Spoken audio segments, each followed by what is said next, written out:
alors qu'hier, notamment dans toute la France, des dizaines de manifestations ont eu lieu contre les violences faites aux femmes. Une question, Arlette. Oui, et ces marches contre les violences faites aux femmes sont devenues des marches de soutien ou d'admiration exprimée à Gisèle Pelicot. On revient au procès de Mazan qui pose des questions, notamment une question qui est d'ordre législatif. Est-ce qu'il faut modifier la loi? Alors, la définition du viol, faut-il la compléter? C'est violence, contrainte, menace, surprise. Est-ce qu'il faut ajouter la notion de consentement d'une manière ou d'une autre?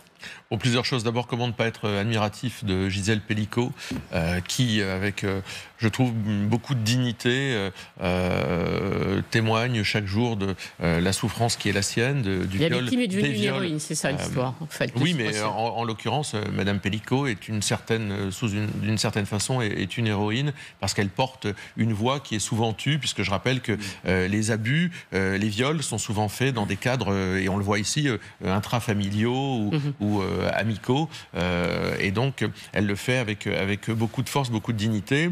Ce sont des sujets qu'il faut prendre avec gravité. Je ne pense pas, en revanche, que la proposition de loi qui aujourd'hui ferait évoluer la définition du viol aille dans le bon sens, parce que je pense qu'il y aurait à terme une inversion de la preuve de la charge. C'est-à-dire qu'aujourd'hui, on doit prouver, effectivement, et c'est normal, c'est le cadre d'un procès, qu'il y a eu viol, et si une telle loi passait, on viendrait à devoir prouver qu'il n'y a pas eu viol. Donc on inverse, et surtout ça a des conséquences dans l'ensemble de la chaîne du droit, qui me semble ouvrir une porte assez dangereuse. C'est une notion qui rejoindrait finalement une vision un peu anglo-saxonne de notre droit, avec une judiciarisation massive des rapports entre les gens. Moi, je n'y suis pas favorable. Maintenant, que ce soit les violences conjugales, je rappelle qu'Emmanuel Macron en avait fait là aussi une priorité, sincèrement, c'est pas satisfaisant, ou que ce soit les moyens qu'il faut mettre en place pour aider les femmes à pouvoir vivre le mieux possible leur vie professionnelle, leurs conditions de travail, etc. Nous, on avait porté, c'était Tanguy et Taché de la Pagerie qui avait porté une proposition de loi pour la prise en charge de l'endométriose. À la gauche s'y est opposée. Donc moi, je veux bien prendre des leçons de Madame Autain, de Madame Obono, je les voyais défiler, mais quand il y a des choses concrètes qui arrivent au Parlement et la possibilité d'ouvrir un débat et surtout de trouver une solution pour des sujets, là j'ai parlé de l'endométriose, eh bien j'aimerais qu'il soit au rendez-vous plutôt que sans arrêt. Donc on ne modifie pas la loi, pour vous, c'est pas la peine, c'est parce que c'est un problème. Je pense que c'est inverse ensuite, bien sûr. Mais ce n'est pas une hostilité de fond. Non, mais j'ai pas donc que les choses soient claires. Non, mais parce que je pense que, enfin, si, sur le fond, ça inverse tellement la pyramide juridique que ça pose plus de problèmes qu'à mon avis, ça n'en résout. Mais en revanche, qu'il y ait des politiques publiques mises en œuvre pour lutter contre le viol, pour renforcer les sanctions, pour aider les victimes, etc., évidemment, sans Le Premier ministre, en effet, doit faire des annonces demain sur le sujet. Sébastien Chenu, à cette heure de l'émission, parlons de la situation économique. Perspective morose, des chiffres du chômage qui évolueraient de manière très pessimiste, des fermetures d'usines, beaucoup de licenciements. Dans votre région, par exemple, menacés de fermeture, les salariés du site d'ArcelorMittal de Denain poursuivent leur grève jusqu'à au moins demain, je crois. Je parle sous votre contrôle. Il doit y avoir une réunion avec la direction. Vous avez rencontré le ministre de l'Industrie. J'ai en tête les propos de la leader de la CGT, Sophie Binet, qui disait il y a seulement quelques jours, quelques semaines, qu'il fallait un moratoire sur les licenciements. Êtes-vous d'accord avec cette proposition ? Mais c'est un peu, enfin, ces termes-là font fi de réalité. Un moratoire, ça ne veut rien dire parce que chaque situation est différente. Moi, la situation des ouvriers d'Arcelor Denain n'est peut-être pas la même que celle de Michelin, que celle d'Auchan, etc. Et je pense qu'il faut traiter au contraire, au cas par cas, les situations. Au cas par cas, mais il faut aussi avoir une politique globale qui permette ces traitements au cas par cas. Je m'explique. Moi, quand je rencontre le ministre de l'Industrie et les salariés d'ArcelorMittal à Denain, la première des choses qu'ils me disent, c'est qu'effectivement, Arcelor leur dit les coûts des énergies aujourd'hui sont tellement importants que nous allons devoir, grosso modo, fermer des sites. Bon, sur les coûts des énergies, on a des leviers. Tout à l'heure, je parlais, sortir du marché européen de l'électricité permettrait évidemment de redonner de l'oxygène. Après, il y a là aussi la nécessité pour le gouvernement de se mobiliser, pas seulement avec les industriels concernés. L'Union européenne peut faire bouger. Il y a des clauses de sauvegarde, par exemple, sur des filières. Mais sur ce dossier précis, là, il y a une clause de sauvegarde qui existe sur la filière de l'acier, il faut la réactualiser. Vous voyez, c'est là où je dis qu'il faut faire du cas par cas. La clause de sauvegarde, elle existe sur la filière de l'acier, il faut la réactualiser, ça n'existe peut-être pas dans d'autres filières. Et puis, il y a évidemment, alors là on est plutôt, j'allais dire, dans le domaine des entreprises de moyenne taille, et c'est pas les seuls, qui sont submergés par l'administratif. Il y a au niveau de l'État la nécessité de repenser les filières pour les structurer, pour mieux les structurer par rapport à des marchés qui sont ouverts. La filière de l'hydrogène, par exemple, en France, me semble, et les moyens qu'on met pour structurer la filière de l'hydrogène ne me semblent pas à la hauteur par rapport aux défis que nous avons devant nous. Par conséquent, sur cette question de l'emploi, vous êtes d'accord avec les macronistes pour dire qu'il ne faut surtout pas réaugmenter les charges patronales ?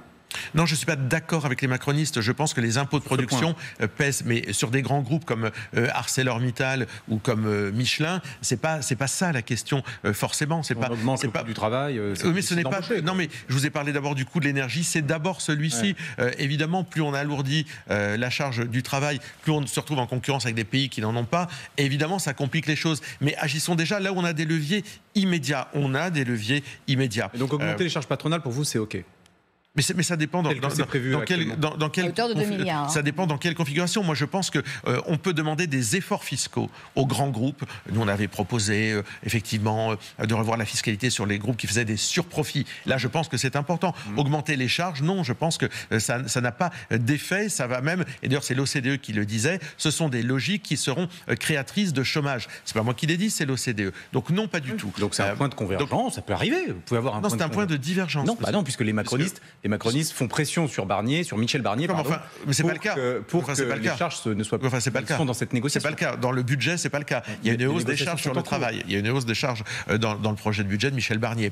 Donc, ce que je veux dire, c'est qu'on a des leviers qui sont nationaux, on a des leviers qui sont évidemment au niveau de l'Union européenne, on a des marges de manœuvre qui font que notre pays n'est pas condamné à être désindustrialisé. Et sur ces points-là, le ministre de l'Industrie, avec lequel vous vous êtes entretenu, vous a donné quelques garanties.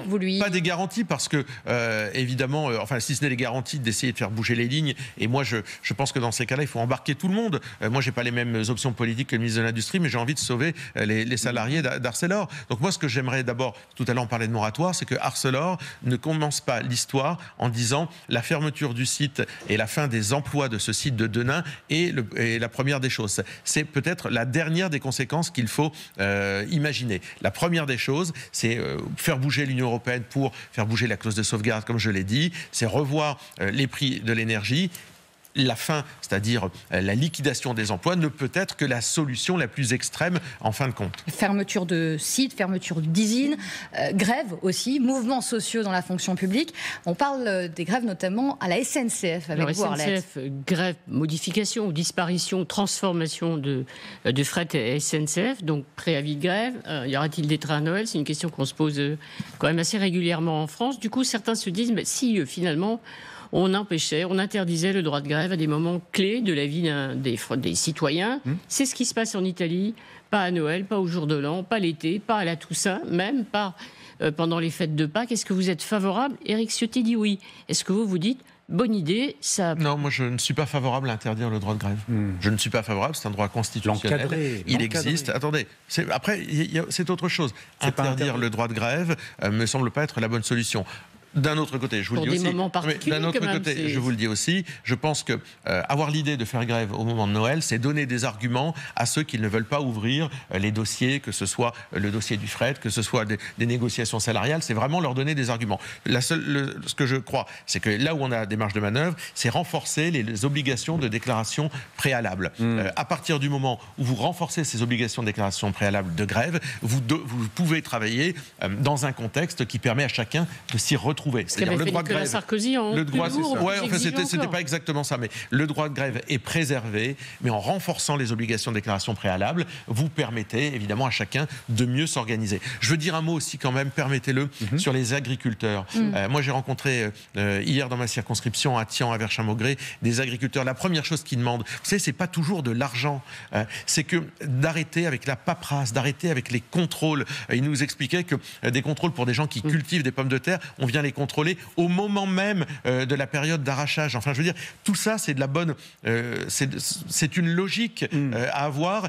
Nos agriculteurs sont mis en concurrence avec des pays qui n'ont pas les mêmes normes et en plus souffrent ici de contrôle intempestif, d'une suradministration, comme bien entendu on le voit dans beaucoup de domaines. Je voulais le dire parce que ça me tient à cœur. Ils seront évidemment eux aussi sur les routes de France ces jours à venir. Bon, alors on va s'intéresser maintenant à l'avenir du Rassemblement national.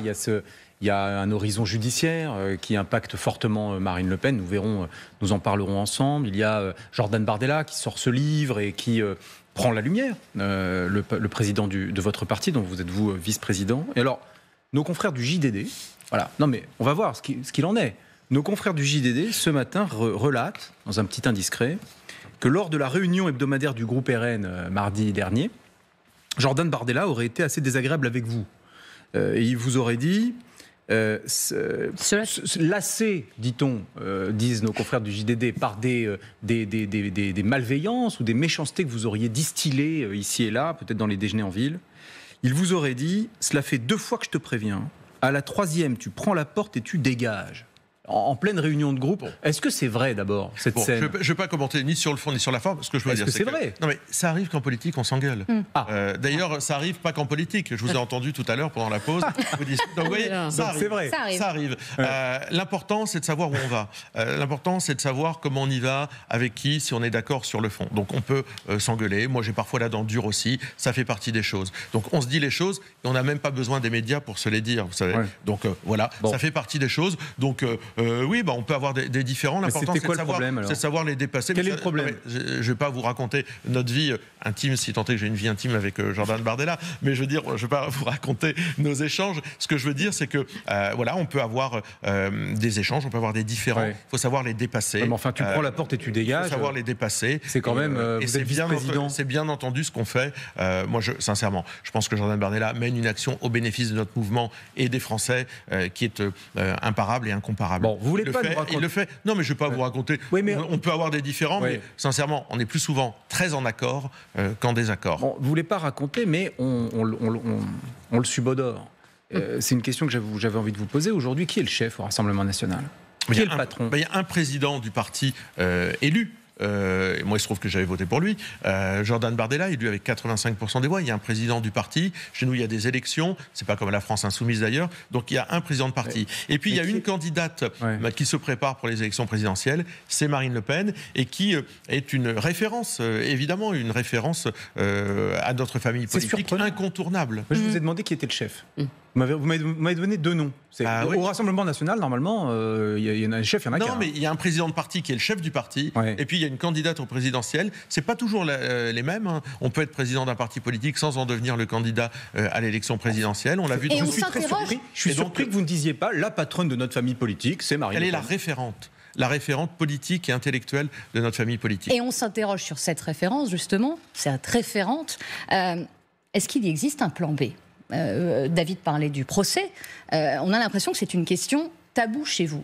Si elle est inéligible à l'issue de ce procès, déclaré coupable, Jordan Bardella sera-t-il le candidat à la présidentielle ? Est-ce que vous pouvez le dire aujourd'hui ?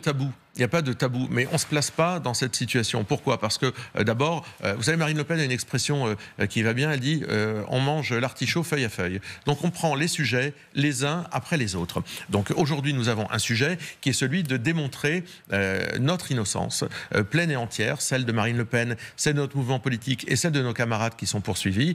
Et pour l'instant, la bataille n'est pas finie. Cette semaine, ce seront les plaidoiries de nos avocats, les plaidoiries des avocats de Marine Le Pen et du Rassemblement national qui vont démontrer que ce procès, c'est celui de la liberté parlementaire. C'est-à-dire que les sanctions qu'on requiert contre nous sont largement disproportionnées par rapport à ce qui nous est reproché. C'est-à-dire que oui, effectivement, nous considérons que lorsqu'on a un collaborateur parlementaire, qu'on est au Parlement européen, celui-ci peut faire et même doit faire de la politique et même travailler avec son député, au bénéfice de son député, à lutter contre cette Union européenne. Malgré tout, brièvement, Marie vous pose une question que vos électeurs, vous faites référence très souvent à vos 11 millions d'électeurs, se posent.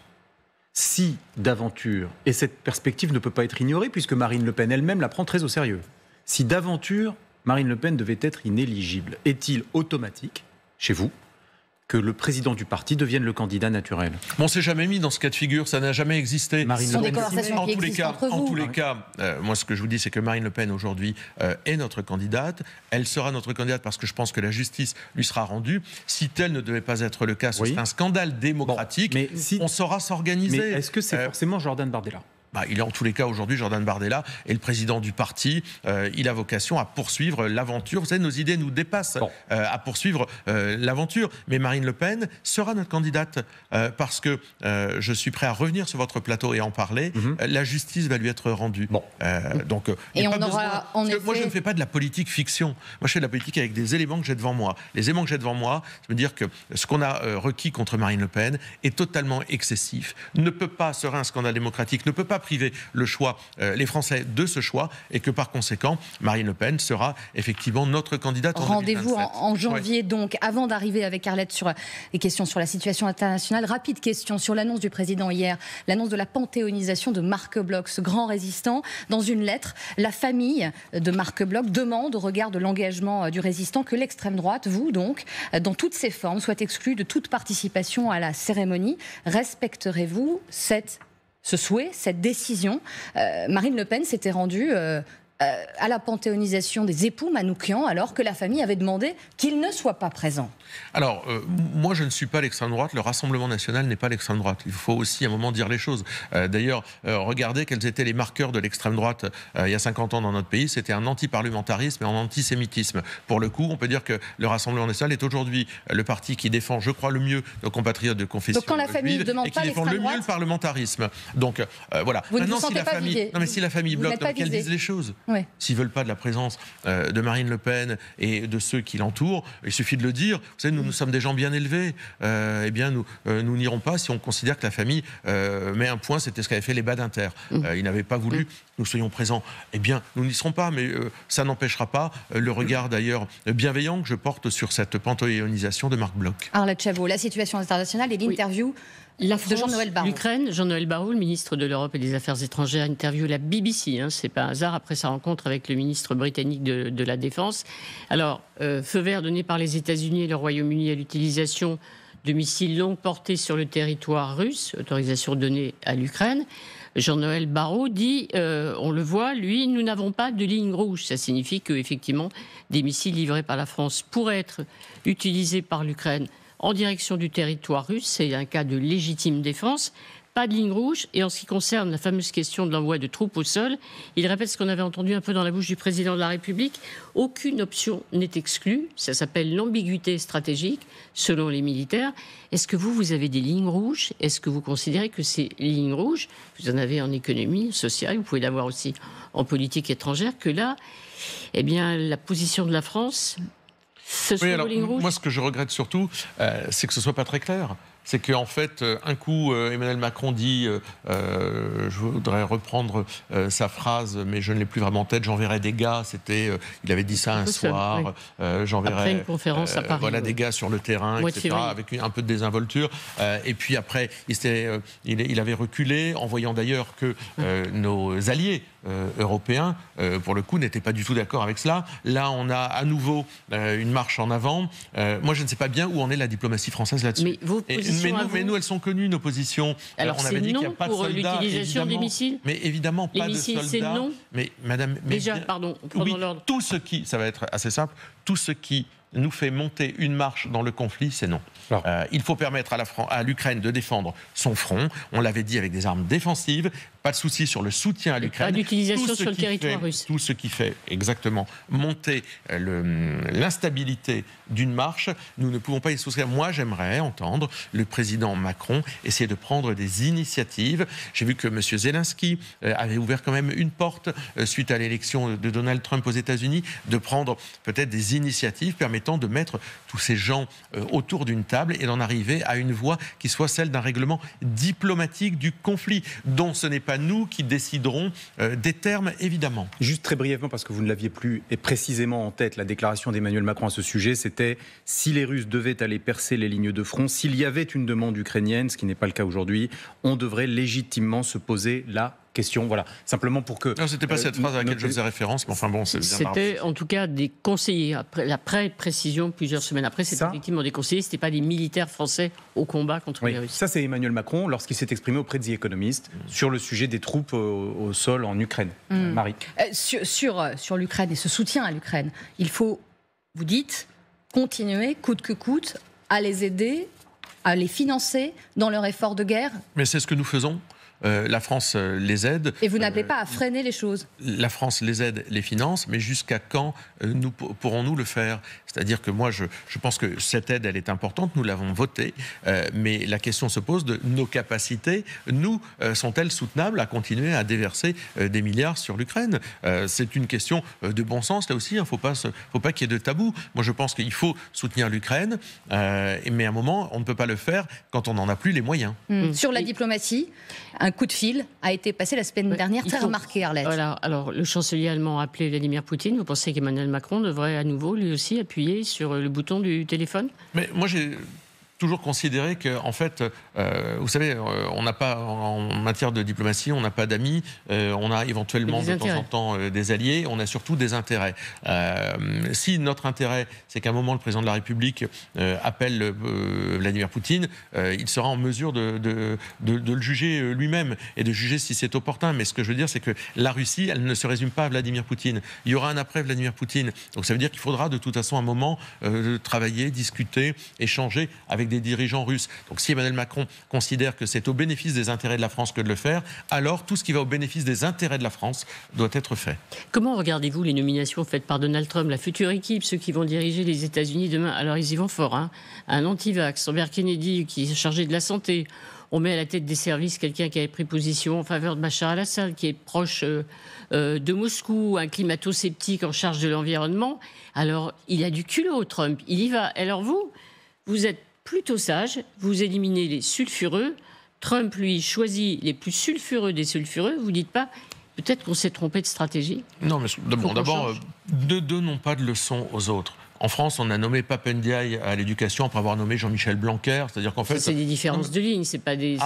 Oui, c'est des différences de ligne. Oui, c'est sûr. C'est sûr qu'on passe d'un républicain à un communautariste. Oui, c'est des différences de ligne. Donc, mais ce que je veux dire, avec la culture qui est la nôtre, on voit bien que la culture aux États-Unis n'est pas exactement la même. Il ne faut pas oublier que la classe politique américaine est nimbée de religieux.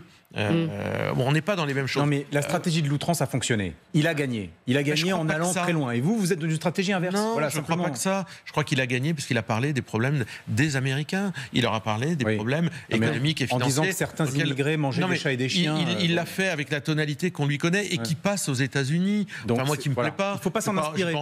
J'ai pas envie de celui qui fait ça aujourd'hui en France. C'est plutôt Jean-Luc Mélenchon qui est dans l'outrance. Moi, je n'aime pas l'outrance, voyez-vous. Je considère qu'il faut parler à l'intelligence des Français. Mais il a parlé aussi des sujets du concret. C'est ça qu'il faut avoir en tête. Quand Mme Harris parlait du wokisme ou était dans des délires intellectuels new-yorkais, Trump leur parlait du coût de l'essence dans la voiture. Ça donne à réfléchir quand même. Donc sa stratégie a été plutôt bonne. S'il a gagné, c'est que sa stratégie était bonne, a priori. Sébastien Chenu, merci beaucoup d'avoir été notre invité ce dimanche. Merci Arlette, merci David.